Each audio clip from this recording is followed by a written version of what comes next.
Hello दोस्तों, आप सब विजय मसीह की। आज का विषय प्रभु में और उसकी शक्ति के प्रभाव में बलवंत कैसे बने। इफिसियों 6 अध्याय का 10 पद। दोस्तों, बहुत लोगों को नहीं मालूम कि प्रभु की शक्ति के प्रभाव में बलवंत कैसे बने और वो क्या प्रयास करने चाहिए। एक व्यक्ति को, एक विश्वासी को वो क्या प्रयास करने चाहिए जिससे कि वो परमेश्वर की शक्ति के प्रभाव में और प्रभु में बलवंत बने। वो क्या करना चाहिए? जो 6 अध्याय वो पढ़ते हैं तो बहुत सारे हथियार बताए गए। आत्मिक हथियार बांध लो। वो हथियार कैसे बांधे जाए? आखिर वो क्या हथियार है, क्या बोल रहा है, क्या समझा रहा है उसको? क्या आप समझते हैं इन बातों में? दोस्तों, जब हम बलवंत बनना चाहते हैं तो हमें कुछ प्रमुख चीजें करनी होगी और तभी हम आत्मिक तौर से बलवंत बन सकेंगे। जैसा जीवन हम आजकल जी रहे हैं उससे हम ना तो हम कभी बलवंत बन पाएंगे और ना ही हम जीत पाएंगे। दोस्तों, बलवंत बनने में सबसे पहला रोल जो आता है वो प्रार्थना आती है। इन व्यक्ति यदि प्रभु में और उसकी शक्ति के प्रभाव में बलवंत बनना चाहता तो सबसे पहले उसको प्रार्थना में अपना जीवन देना चाहिए, प्रार्थना में समय बिताना चाहिए। यानी व्यक्तिगत प्रार्थना, वो और परमेश्वर, किसी के साथ नहीं। एकांत में और अकेले में सबसे ज्यादा प्रार्थना करनी चाहिए जैसे यीशु मसीह ने किया। दूसरा, उसको परमेश्वर के वचन का गहन अध्ययन करना चाहिए। मतलब पढ़ने की बात नहीं कर रहा हूँ, मतलब वचन को सीखना चाहिए, उसकी गहराई तक जाना चाहिए, सीखना चाहिए, वचन को ज़्यादा से ज़्यादा पढ़ना चाहिए, अध्ययन करना चाहिए।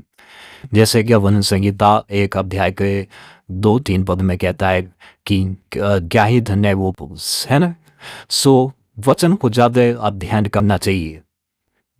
तीसरा चीज, पवित्र आत्मा की आज्ञाकारिता। दोस्तों, पवित्र आत्मा की आज्ञाकारिता, पवित्र आत्मा हमारे जीवन में परमेश्वर की शक्ति को जो है प्रभावित करती है, हमारे जीवन में देती है। जब पवित्र आत्मा हमारे मन में कोई पाप स्वीकार करने के लिए कोई बात डाले तो हमें तुरंत उस बात को स्वीकार कर लेना चाहिए और उसे पश्चाताप करके छोड़ देना चाहिए। यदि हम उसको नहीं मानते, आज्ञाकारिता नहीं करते, तो पवित्र आत्मा शोकित हो जाती है और फिर पवित्र आत्मा के कार्य हमारे जीवन में नहीं होते हैं। दोस्तों, चौथी चीज कि हमें विश्वास की ढाल। दोस्तों, परमेश्वर की शक्ति विश्वास के द्वारा एक्टिव होती है, कार्यकारी होती है, विश्वास के द्वारा काम में आती है। दोस्तों, आपको परमेश्वर की शक्ति में विश्वास रखना होगा, विश्वास बनाए रखना होगा, दृढ़ विश्वास, टूटने वाला नहीं। विश्वास की ढाल, ठीक है, पुराने समय में लोग लड़ते थे तो ढाल का इस्तेमाल करते थे और विश्वास हमारी ढाल है। हमें परमेश्वर पर भरोसा रखना चाहिए हमेशा। ये परमेश्वर हमको हारने नहीं देगा। पांचवी चीज दोस्तों, आत्मिक संगति। दोस्तों, आप कितने भी प्रयास कर लें, हमें संगति नहीं छोड़नी चाहिए। आत्मिक संगति का मतलब है कि एक व्यक्ति को दूसरे विश्वासी परिवार के साथ हमेशा मिलते जुलते रहना चाहिए और उत्साहित करना चाहिए, प्रार्थना करनी चाहिए एक दूसरे के साथ में, और हमेशा एक दूसरे को इंकरेज करना चाहिए। दोस्तों, कभी किसी को मौका दीजिए कि आप वो भी इंकरेज करें। दोस्तों, जब हम आत्मिक इसकी बात करते हैं तो ये बहुत ही इम्पोर्टेंट हो जाता है कि इसको हम सीखें। दोस्तों,